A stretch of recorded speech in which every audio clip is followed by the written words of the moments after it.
ये आकाशवाणी रायपुर है। छत्तीसगढ़ी समाचार बुलेटिन के संग संगीता यादव के जय जोहार। अब सुनो आज के प्रमुख समाचार।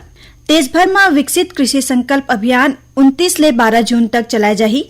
केंद्रीय कृषि मंत्री हक कहिन है कि देश भर के 723 जिला के 1.5 करोड़ किसान मन ला मिलही लाभ। सुशासन तिहार के तहत मुख्यमंत्री विष्णुदेव साय आज पहुंचिन गौरेला पेंड्रा मरवाही के चुप्ती पानी और बिलासपुर के आमागोहन गांव चौपाल लगा के सुनिन लोगन के समस्या। और प्रदेश के आंगनबाड़ी केंद्र मन में दे जात सामग्री के गुणवत्ता जांच बर विशेष समिति गठित करेगे है।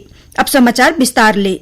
केंद्रीय कृषि मंत्री शिवराज सिंह चौहान हा कहिन है कि देश भर में विकसित कृषि संकल्प अभियान शुरू करे जाही।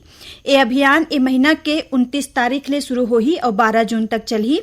ये अभियान के उद्देश्य किसान मन ला कृषि संबंधी उन्नत तकनीकी और बीज के बारे में जानकारी देना है। नई दिल्ली में संवाददाता सम्मेलन में श्री सिंह हा कहिन है कि देश भर के 723 जिला मन में ये अभियान चलाए जाही और एखर ले लगभग 1.5 करोड़ किसान लाभान्वित होही। ओती छत्तीसगढ़ में विकसित कृषि संकल्प अभियान सबो विकास खंड में चलाए जाही, जेकर समन्वय ICAR राष्ट्रीय जैविक तनाव प्रबंधन संस्थान रायपुर डहर ले करे जाही। ICAR NIBSM के निदेशक डॉक्टर P.K. राय हा बतैन है कि ये संस्थान और कृषि विज्ञान केंद्र के वैज्ञानिक के संगे संग कृषि, बागवानी, पशुपालन और मत्स्य पालन विभाग के अधिकारी मन ला शामिल करत संयुक्त टीम बनाए गे हे। एखर अलावा जनप्रतिनिधि और प्रगतिशील किसान घलो क्षेत्र स्तर के गतिविधि में भाग लिही। ओमन हा बतैन कि टीम मन हा हरेक दिन 2 ले 3 चुने ग्राम पंचायत मन के दौरा करही। ए दौरान धान के सीधा बोवाई, कीटनाशक के इस्तेमाल बर ड्रोन के प्रयोग, प्राकृतिक खेती ला बढ़ावा, उन्नत बीज के किस्म के प्रचार प्रसार, उर्वरक के संतुलित उपयोग और कृषि में राज्य प्रायोजित योजना मन के बारे में किसान मन ला जानकारी दे जाही। मुख्यमंत्री विष्णुदेव साय सुशासन तिहार में आज गौरेला पेंड्रा मरवाही जिला के चुप्ती पानी गांव पहुंचिन, जिहां ओमन हा मिडिल स्कूल के प्रांगण में पेड़ तरी चौपाल लगा के लोगन के समस्या सुनिन। ए मौका में मुख्यमंत्री हा चुप्ती पानी मिडिल स्कूल के मरम्मत और मिडिल स्कूल ग्राउंड ला मिनी स्टेडियम के रूप में विकसित करे जाए के घोषणा करीन। उहे मुख्यमंत्री आज बिलासपुर जिला के आमागोहन गांव और मुंगेली जिला के बैगा बाहुल्य गांव बिजरा कछार घलो पहुंचिन। ए दौरान ओमन हा चौपाल लगा के गांव वाले मन ले गोट बात करीन। प्रदेश के आंगनबाड़ी केंद्र मन में दे जात सामग्री के गुणवत्ता जांच बर विशेष समिति गठित करे गे हे। महिला और बाल विकास मंत्री लक्ष्मी राजवाड़े हा मिले शिकायत ला संज्ञान में लेत जांच बर विशेष समिति के गठन के आदेश दे रहीन, जेमा विभाग के संचालक पदुम सिंह एलमा हा रायपुर, दुर्ग, बिलासपुर, जांजगीर चांपा, जसपुर और सरगुजा जिला के आंगनबाड़ी केंद्र मन में वितरित सामान के गुणवत्ता जांच बर एक ठिन विशेषज्ञ समिति के गठन करे है। समिति संदेहास्पद और परीक्षण योग्य नमूना ला राज्य शासन डहर ले मान्यता प्राप्त प्रयोगशाला में भेज के वैज्ञानिक विश्लेषण कराही। जांच समिति 15 दिन के भीतर अपन रिपोर्ट प्रस्तुत करही, जेकर आधार में आगू के कार्रवाई करे जाही। प्रधानमंत्री नरेंद्र मोदी 25 मई के आकाशवाणी में मन की बात कार्यक्रम में अपन विचार देश और विदेश के लोगन के संग साझा करही। ए मासिक रेडियो कार्यक्रम के 122वां एपिसोड होही। लोगन अपन विचार और सुझाव टोल फ्री नंबर 1800117800 के माध्यम ले प्रस्तुत कर सकत है। ओमन अपन सुझाव नरेंद्र मोदी ऐप या MyGOV ओपन फोरम के माध्यम ले घलो साझा कर सकत है। अवैया एपिसोड बर सुझाव ए महीना के 23 तारीख तक स्वीकार करे जाही। छत्तीसगढ़ी समाचार बुलेटिन आप मन आकाशवाणी रायपुर ले सुनत हो।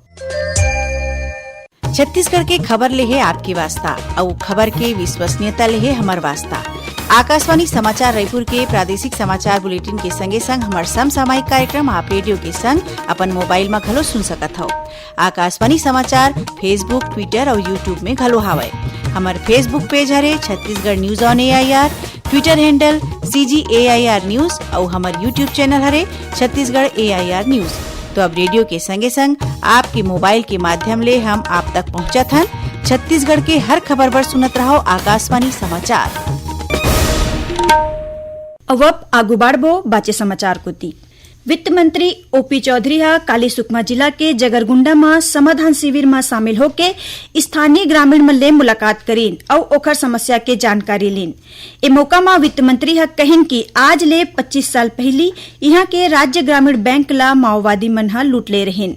वर्तमान में हमार सरकार हा एक बार फिर इंडियन ओवरसीज बैंक के स्थापना करे है।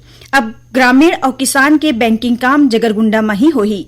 ए दौरान वित्त मंत्री है जगरगुंडा में सिंचाई सुविधा बर 2 करोड़ रुपया के लागत ले जलाशय निर्माण, क्षेत्रीय युवा मन बर खेल विकास बर मिनी स्टेडियम और एक ठिन नवा मिडिल स्कूल के निर्माण करे के घोषणा करेन।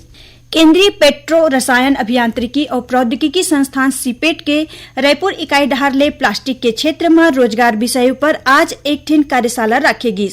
कार्यशाला में सीपेट के प्रधान निदेशक डॉक्टर आलोक साहू हा बतैन की इस संस्थान में प्लास्टिक तकनीक ले जुड़े कतकोन पाठ्यक्रम संचालित करे जाथे। एमा 10वीं और 12वीं उत्तीर्ण कोई भी विद्यार्थी प्रवेश ले सकत है। सीपेट के प्रशासनिक अधिकारी नितेश कुमार जैन हा बतैन की ए पाठ्यक्रम बर प्रवेश बर 29 मई के परीक्षा आयोजित करे जाही। आकाशवाणी केंद्र रायपुर में प्रसारण सहायक के रूप में काम करे बर अर्जी मंगाए जाथे। प्रसारण सहायक बर अर्जी करैया मन ला स्नातक परीक्षा पास होना जरूरी है और उखर उम्र 1 जुलाई 2024 के न्यूनतम 20 साल और अधिकतम 50 साल होना चाहिए। आवेदक ला हिंदी और अंग्रेजी भाषा के ज्ञान होए के संगे संग कंप्यूटर टाइपिंग के जानकारी होना जरूरी है। इच्छुक उम्मीदवार 20 मई के संध्या 6 बजे तक अपन आवेदन केंद्र निदेशक आकाशवाणी रायपुर के पता में भेज सकते। रायपुर नगर पालिका क्षेत्र में रहिया इच्छुक आवेदक मन आकाशवाणी केंद्र रायपुर ले अर्जी ले सकत है।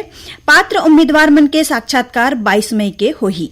दुर्ग जिला के जामुल पुलिस हर नशीला पदार्थ हेरोइन के संग 2 आरोपी ला एक ठिन होटल ले गिरफ्तार करे है। 31 ले 65 ग्राम हेरोइन, इलेक्ट्रॉनिक तौल मशीन, 2 मोबाइल फोन और 1 4 पहिया वाहन जब्त करे गे है। जब्त हेरोइन और अन्य जिनिस के कीमत 8 लाख रुपया आके गे है। दुर्ग जिला के भिलाई पुलिस हा जमीन, सोना के सिक्का और गोवा टूर के नाव में धोखाधड़ी करैया एक जिन मनखे ला गिरफ्तार करे है। एडिशनल एसपी सुखनंदन राठौर हा आज एक ठिन पत्रकार वार्ता में बतैन की एक जिन माइलोगिन की शिकायत में निजी मॉल में टूर एंड ट्रेवल्स कंपनी चलैया एक जिन युवक ला गिरफ्तार करेगी। ओमन बतैन की आरोपी पिंटू रमेश सोनकर नागपुर महाराष्ट्र के रहैया हराय। यह अलग अलग लोगन ले लगभग 70 लाख रुपया के ठगी करे है। आरोपी के खिलाफ बिलासपुर में घलो ऐसने 2 मामला पहली ले दर्ज है।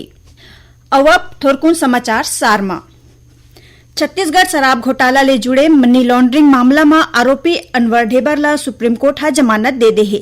फिर ओला ईओडब्ल्यू में दर्ज मामला की स्थिति जेल में ही रहना होही। गरियाबंद जिला के गौरमुंड के जंगल में सुरक्षा बल मन हा 5-5 किलो के 2 कुकर बम बरामद करे है। जिला मौका में ही निष्क्रिय कर देगी। छत्तीसगढ़ व्यावसायिक परीक्षा मंडल हा व्यापम डहार ले प्री डीएलएड और प्री बीएड परीक्षा 27 मई के आयोजित करे जाही। कबीरधाम जिला के सिंगारपुर गांव में आकाशीय बिजली गिरे ले पति पत्नी के मौत हो गए। ओमन खेत में राखे गोंदली ला बचाए बर गे रहीन।